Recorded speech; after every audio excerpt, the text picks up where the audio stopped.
नारायण हृदयालय की group CFO संध्या जे आपकी screen पे नजर आएंगी। संध्या मैम, अच्छा संध्या मैम से बातचीत की शुरुआत करूं, एक बार जरा हॉस्पिटल स्टॉक्स का अपन ने एक प्लेट बनाई है, एक साल का परफॉर्मेंस, एक साल नहीं असल में अलग अलग टाइमलाइंस पे भी रख देता तो भी इंटरेस्टिंग दिखता, मंथ टिल डेट भी इंटरेस्टिंग दिखता। मंथ टिल डेट तो गलत हो जाएगा कहना, क्योंकि ये तो मंथ का पहला दिन ही है, आज जून का महीना कह लेते हैं।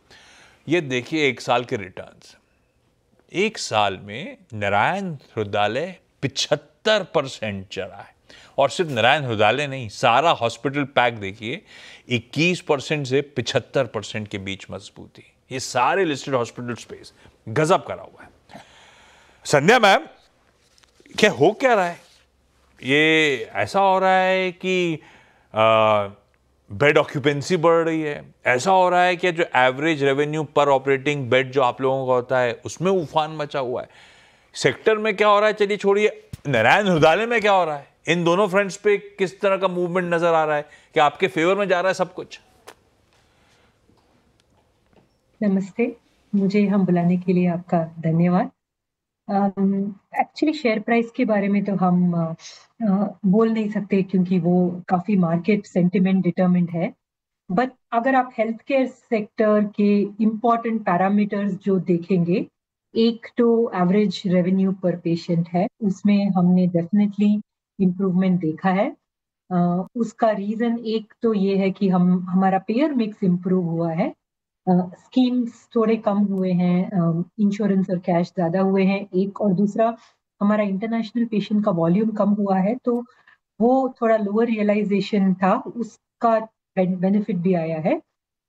थोड़ा बेनिफिट एआरपीपी में इसलिए भी आया है क्योंकि हम और ज़्यादा हायर ऑर्डर प्रोसीजर्स कर रहे हैं, तो उसका भी बेनिफिट आया है, तो वो एक साइड है। दूसरा हमारे एबिटा और पीएटी में भी काफ़ी इम्प्रूवमेंट आया है। एक तो इंडिया बिजनेस में ग्रोथ है, क्योंकि एफिशिएंसी थ्रूपुट हमारे कैपेसिटी में हमने कोई कैपेसिटी ऐड नहीं किया है और पूरा रेवेन्यू एग्जिस्टिंग कैपेसिटी में से आ रहा है, सारा ग्रोथ उसमें से आ रहा है, तो उसकी वजह से बेटर थ्रूपुट हम डिलीवर कर पा रहे हैं, उसकी वजह से वो एबिटा में भी उसका इन्फ्लुएंस है। ऑटोमेशन का काफी बड़ा रोल है इसमें, हमने वेरी डीपली इन्वेस्ट किया है टेक में, हर पार्ट ऑफ ऑपरेशंस पे, तो उसका बेनिफिट हमको दिख रहा है अपने एबिटा में।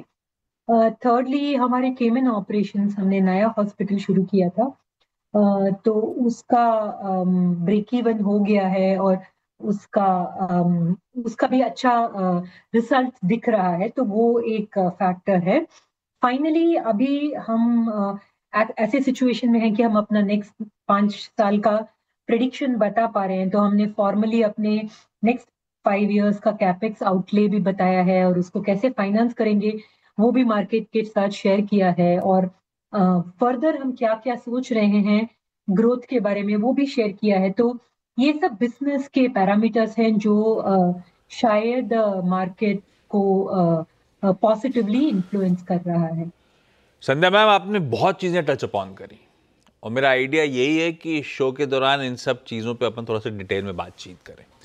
एक तो मेरा जानने का मन था कि ऑपरेशनली क्या हॉस्पिटल एज अ स्पेस के धंधे में इंप्रूवमेंट हो रहा है? नारायण हृदयालय में तो हो रहा है, आपने मेंशन करा। दूसरा, हॉस्पिटल एज अ स्पेस ना पिछले कुछ सालों से सबसे तगड़ी एमएनए एक्टिविटी, सबसे तगड़े पीई इनफ्लोज इस स्पेस में हो रहे हैं। 2023 तेमासिक होल्डिंग्स ने मणिपाल हेल्थ में $2 बिलियन का इन्वेस्टमेंट करा, एक दशक की सबसे बड़ी पीई डील। पिछले साल उसके बाद 2024 एस्टर डीएम हेल्थ केयर और क्वालिटी केयर इंडिया का मर्जर, $5 बिलियन का मर्जर। और अब खबरें आ रही हैं कि मणिपाल हॉस्पिटल्स को शायद रेस में सह्याद्री हॉस्पिटल्स को खरीदने के लिए एक बड़ा ट्रांजैक्शन वहां पे पैन आउट होता हुआ शायद नजर आए। तो ये स्पेस की एक्टिविटी तो बहुत पिकअप कर रही है, खासतौर पे एमएनए एक्टिविटी तूल पकड़ती हुई। At Narayana Hrudayalaya I am sure आप फेंस पे तो बैठ नहीं सकते, यू हैव टू पार्टिसिपेट। आप किस साइड ऑफ द फेंस बैठे हो? नारायण हृदयालय कैसे मैचअप करेगा इस तरह की एक्सटेंसिव एमएनए एक्टिविटी जो सेक्टर में चल रही है? ऑर्गेनिकली ग्रो करने का मन, इनऑर्गेनिक इनिशिएटिव लेने का मन? आपके फिलहाल हॉस्पिटल बेड्स FY25 के एंड में थे ऑलमोस्ट 5,600। क्या प्लान्स है मैम हमारे? अभी के लिए तो फिलहाल हम केपेक्स के थ्रू ही एक्सपेंशन अच्छा। प्लान कर रहे हैं, वही हमने अनाउंस किया है। बैंगलोर में हमने 4 प्रोजेक्ट्स अनाउंस किए हैं। 2 ग्रीनफील्ड प्रोजेक्ट्स हैं जो हमने लैंड खरीदा है और हम बिल्डिंग बना रहे हैं, और 2 बिल्ड टू सूट प्रोजेक्ट्स हैं जो वहाँ जहाँ पे कोई बिल्डर हमारे लिए केपेक्स लगा के बिल्डिंग बना के देंगे, तो हम उस पे अपना फर्निशिंग करके उसको यूज करेंगे। तो वो 4 प्रोजेक्ट्स बैंगलोर में हैं। कोलकाता में एक बहुत लार्ज प्रोजेक्ट अनाउंस किया है हमने राजारट में, एंड रायपुर में एक ब्राउनफील्ड प्रोजेक्ट अनाउंस किया है। इन ऑल इंक्लूडिंग हम जो एडिशनल बेड्स देख रहे हैं, इन ऑल 2000 बेड्स की अनाउंसमेंट अभी तक हमने की है। 3000 करोड़ का आउटले हमने इंडिकेट किया है, और हम अपॉर्चुनिटीज देख रहे हैं। एमएनए में हमने एक स्ट्रैटेजी के तौर पे एमएनए को हमने देखा नहीं है, क्योंकि हमारा मास मार्केट मॉडल है और हमारा अफोर्डेबल कॉस्ट मॉडल है।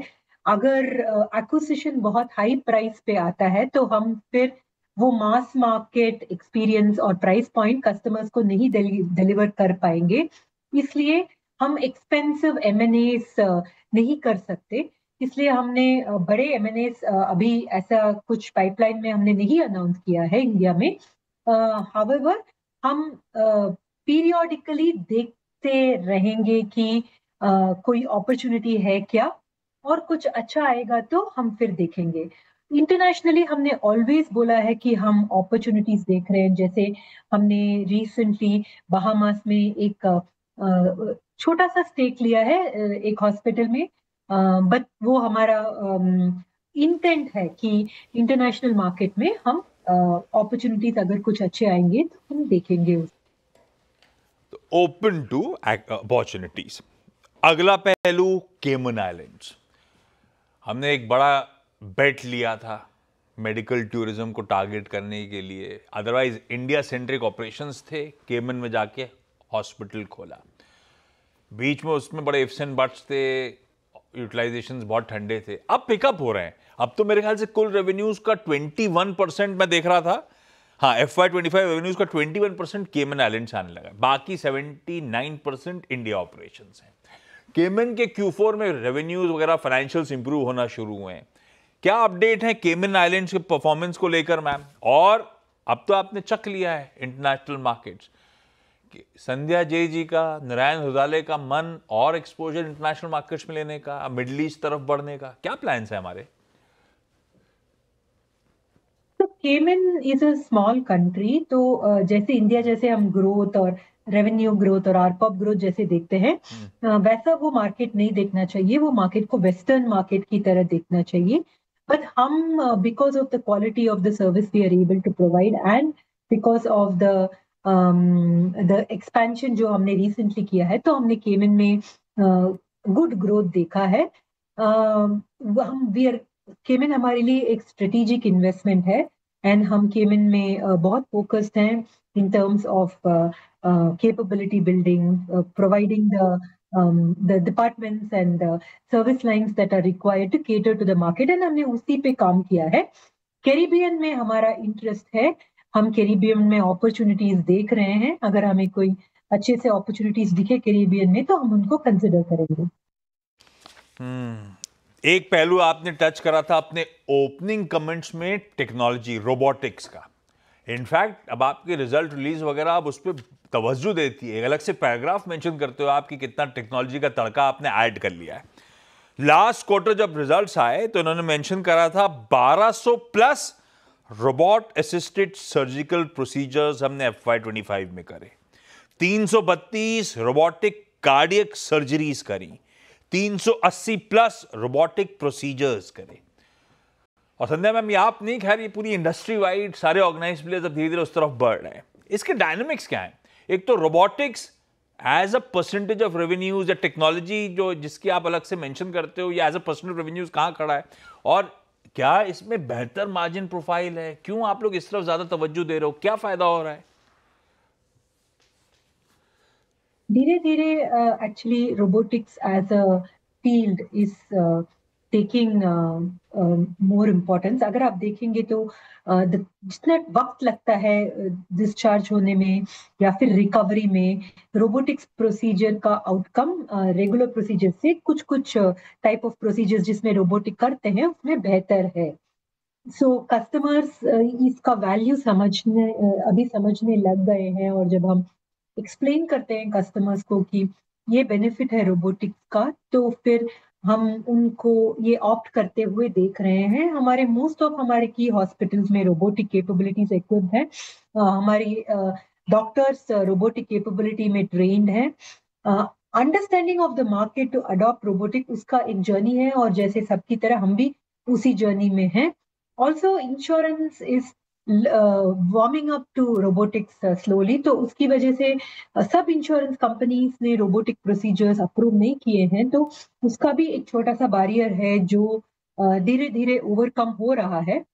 तो ओवरऑल रोबोटिक्स का अच्छा ट्रैक्शन है हमारे लिए भी और मार्केट के लिए भी। अच्छा संध्या मैम, अब खैर थोड़ा सा वो क्या हो गया, पोस्ट कोविड एकदम से एक्सपेंसिव ग्रोथ आई थी, पर फिर भी जैसे पिछले 3 साल का रेवेन्यू का CAGR 14% का, प्रॉफिट्स का 32% का मैं कैलकुलेट कर रहा था।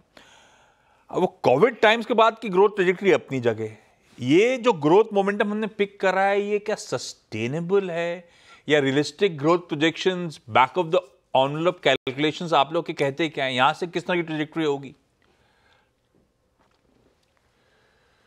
The first 2 years after COVID, there was a very aggressive growth spurt. वो एक तो कोविड की वजह से काफी लोग प्रोसीजर्स यूज नहीं कर पाए, तो वो पेंट अप डिमांड भी था। दूसरा, क्योंकि कई लोगों को कोविड की वजह से पूरा body almost like a diagnostic check हो गया, तो कुछ कुछ what would have not got caught on time, a lot of it got caught, तो उसकी वजह से भी एक डिमांड का स्पर्ट था। वो अभी मॉडरेट होने लग गया है हमारे लिए, नहीं इंडस्ट्री का also.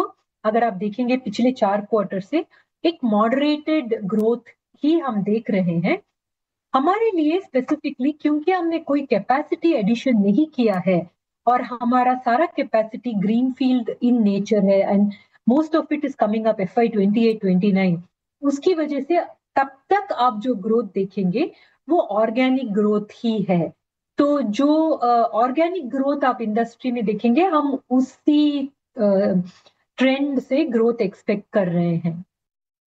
On that note Sandhya ji, thank you so much जुड़ने के लिए, बहुत कूली और आसानी शब्दों में बढ़िया तरीके से समझाने के लिए सारी डिटेल्स।